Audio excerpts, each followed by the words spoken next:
All right, let's jump into another deep dive. This time, we're warping into a world where Korean mythology meets space opera. Sounds exciting. We're diving deep into Yoon Ha Lee's Dragon Pearl series. Oh, I love those books. 3 books of family secrets, political intrigue, and a young woman with a pretty big secret. It's such a cool mix. You've got ancient lore, futuristic tech. Yeah. Imagine a whole galaxy shaped by Korean folklore. Wow! So even in space, you don't escape your roots. Not at all. The first book, Dragon Pearl, introduces us to Min. Yeah. She's a teenager with a secret that's a little, more furry than most. Right. Minzagumio, a 9-tailed fox spirit. Oh, so like what, shape-shifting and all that? Exactly. Yeah. And they're famous for their charm. Not like, getting extra dessert charm, but like magical influence over people's minds, their accents. So almost like what, Jedi mind tricks? Kind of, yeah. But there's a darker side, too. Oh. Gumiho can be tricksters, even villains sometimes. Yeah. Feared for that power they have. And in this galaxy, everyone thinks they're extinct. Whoa. So Min's carrying a lot. Oh, a huge burden. Constantly hiding who she really is. That's going to make high school tough. You think. Yeah. But then, on top of all that, Yeah. family crisis Oh. throws her into a galaxy-wide quest. Oh, no. What happened? Her brother, June, he's in the Space Forces, decorated officer, and he gets accused of treason. Seriously? Throws their whole clan into chaos, the Juwang Tiger Clan. In tigers, in Korean myth, they're not exactly laid back, right? You got it. Strength, courage, authority. So this accusation against June, Yeah. it's a stain on their honor, their entire legacy. I bet. And Min, she's fiercely loyal to family, determined to clear June's name. So she sets off to prove his innocence, but I'm guessing she doesn't have, like, blaster. Nope, she's got something way more powerful, the Dragon Pearl. Oh, right. I've heard of that. This thing is like the ultimate power source, terraforming planets, controlling ghosts, Oh, wait. even conjuring food. Wow. Imagine having that as a teenager. Like giving a kid the keys to the universe. And saying, don't crash it. Right. No pressure. Adds a whole other layer to Min's journey. It's not just clearing her brother's name anymore. It's like responsibility on a cosmic scale. Exactly. Yeah. And that kind of power, it attracts attention, For sure. Which brings us to book 2, Tiger Honor. This time, it's Sabin, young tiger spirit cadet. Yeah. On the starship Haita. So we're switching from treasure hunt to, like, Space Academy, kinda. We get to see the Space Forces from the inside. Strict training, hierarchy. Constant pressure to uphold their clan's honor. Very different from Min's world. But both bound by duty, right? Even if it gets messy. Absolutely. But this is space opera. Things can't stay disciplined for too long. What happened? Remember Min's uncle, Shaetoy, the one accused of treason. He comes back, Oh, boy. wants to seize the Dragon Pearl. Doesn't matter the cost, he sabotages the Heitai. Whoa, talk about family drama. Chaos for Seven, the whole crew. He's caught between duty to the Space Forces Yeah. and loyalty to his clan, including the uncle who just put everyone in danger. That's tough. And that's where Lee really gets you thinking about right and wrong. It's not black and white. Oh, I see. These characters, they're all driven by honor, duty, but sometimes it clashes with huge consequences. And let's not forget, ghosts are everywhere in this universe. Right. Not just spooky background stuff. Yeah. Allies, enemies, even tools for manipulation adds a whole other dimension to things. For sure. And this leads to one of the coolest parts of the series, how morally gray it is. Take Min's brother, June. He's a ghost, tethered to her, gives advice, support. Oh. But that connection makes her vulnerable too. Anyone controlling ghosts could control, Oh, I didn't think of that. and by extension control Min. Really makes you think about family ties in life and death. So we've got Min with this crazy, powerful artifact, Seven struggling with loyalty, and ghosts everywhere. Where does Book 3, Fox Snare, take us? Things get even more intense. Peace talks between the Thousand Worlds and the Sun Clans, they're on shaky ground. Sabotage, political maneuvering. It shows how even small choices can have huge consequences. Yeah, like one bad decision can haunt you forever. Exactly. And Min and Seven, they get thrown together again, have to work with Hanil, the dragon cadet. So a fox spirit, a tiger spirit, and a dragon. It's got it. Oh, total chaos, especially with Miho in the mix. Miho? The assistant minister, remember, seems helpful. But she's using her charm, manipulating things. To be what she wants. Exactly. So it's hard to tell who's on whose side. Yeah, who can you trust when everyone's got an agenda? Right. And that's where Lee's writing is so good. You're constantly guessing who's good, who's bad. Keeps you on the edge of your seat. Totally. But let's talk about this charm thing for a second. Sure. It's more than just a trick, right? Mm-hmm. Ethically, having that power over minds. Have you ever felt pressured to, like, use your influence on someone? Even if you thought it was for their own good, it makes you think, right? about how we trying to influence each other, even without magic. It is. Charm is almost like a metaphor for that everyday persuasion. Advertising, politics, even peer pressure. Yeah. Min struggles with using it, Seven's got to resist it.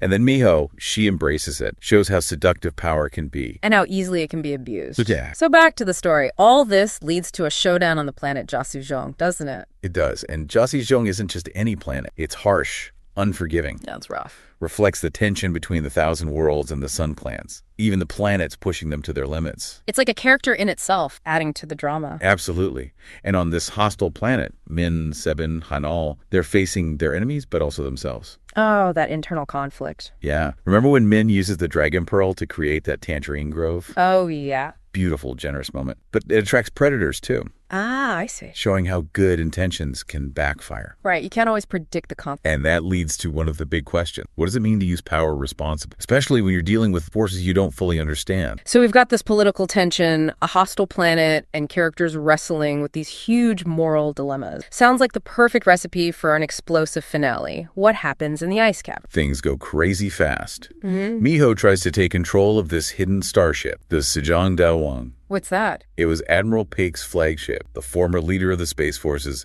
now a ghost. A powerful dreadnought. A ghost admiral and a hidden dreadnought. Miho wants to reshape the galaxy. Wow, so she wants ultimate power, but why bother with an old ship? Couldn't she just, use the Dragon Pearl to build her own fleet? It's more than just brute force she wants. Remember, she craves recognition, proving herself. The Sejong Daewang, it represents legacy, authority. So it's a symbol, I get it. She's trying to claim her place in history using this ghost ship, but I'm sure Min and Sabin have something to say about that. What do? They follow her, along with Admiral Pake. He's still struggling to resist her influence. There's this tense standoff with the ghosts guarding the ship. Min has to use all her cunning, her connection to the Pearl, to even get on board. High-stakes diplomacy. The fate of the galaxy on the line. And Miho, realizing she's losing, she tries to destroy the Sejong Daewang. Wants to take everyone down with her. That's intense. But Min, she's got the Dragon Pearl, right? She does. She contains the damage, stops a huge explosion. Wow. Shows that the Pearl isn't just destructive, it's about balance. So they avert disaster. But what happens to Miho? Admiral Pake, free from her influence now, he gives her a choice. Exorcism, basically erasing her or helping crew the Sejong Daewang to fix the damage she caused. That's an interesting choice. So what does she choose? She stays. But it leaves you wondering, is she really sorry or is she just waiting for another chance? It's that uncertainty that makes her such a compelling character. Makes you think about forgiveness, even for those who've done terrible things. Yeah, even in space, it seems the toughest battles are within ourselves. Absolutely. So what about Min, Sabin, and Haniel? What happens to them? I'm curious. Admiral Pake, he sees their potential, invites them to join the Sejong Daewang's crew. He sees them as the hope for a peaceful future between the Thousand Worlds and the Sun Clan. That's nice. They set off on a new adventure, full of challenges and possibility. It's a hopeful ending, but it recognizes that the fight for balance continues. It sounds like their journey is really just beginning. What do you think Yunahali is trying to tell us through all of it? It's a story about responsibility, loyalty, the way of our choices, but it's also about hope, about our ability to choose a better path, even when things seem impossible. And that's what makes this space opera so engaging. It's not just action and cool tech. It's about those human struggles for connection, meaning, purpose. You got it. So as we finish this deep dive, I'm going to leave you with something to think about. As you face your own challenges, make your own choices, remember what we've learned here. Embrace that courage, cunning, and fire. Exactly.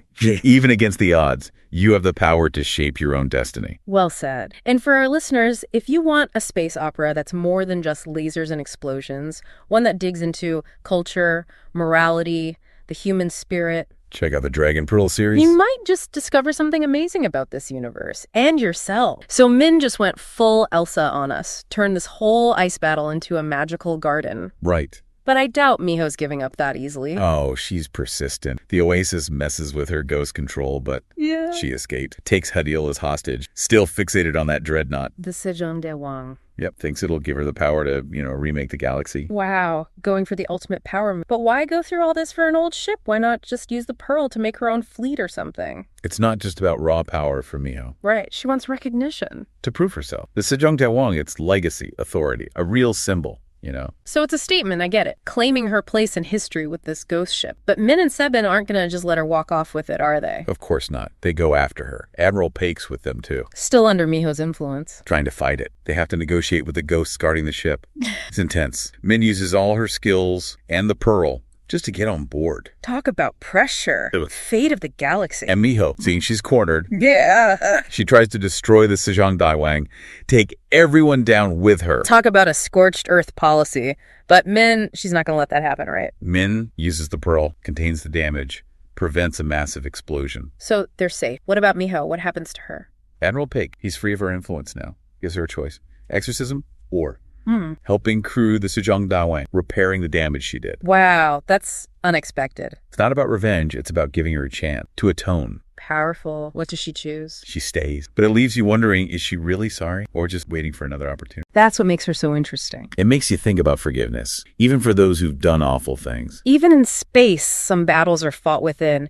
So where does everyone end up? What happens to Min, Sabin, and Hanul? Admiral Paik, he sees their strength, their potential. He asks them to join the Sejong Dawang's crew. Wow, really? He sees them as the hope for peace between the Thousand Worlds and the Sun Clans. They set off on a new adventure, full of challenges, but also hope. The series ends on a hopeful note, but it acknowledges that the struggle for balance never really ends. So it's about more than just defeating a villain. It's about finding a way forward. Yeah, exactly. What do you think Yoon-Ho Lee is trying to tell us through all this? It's a story about responsibility, the choices we make, how those choices ripple outward. But it's also about hope, about our power to create a better future. And that's what makes this space opera so great. It's not just about action. It's about those deeper questions of connection, meaning, purpose, finding those things in a vast universe that can feel so indifferent. Beautifully put.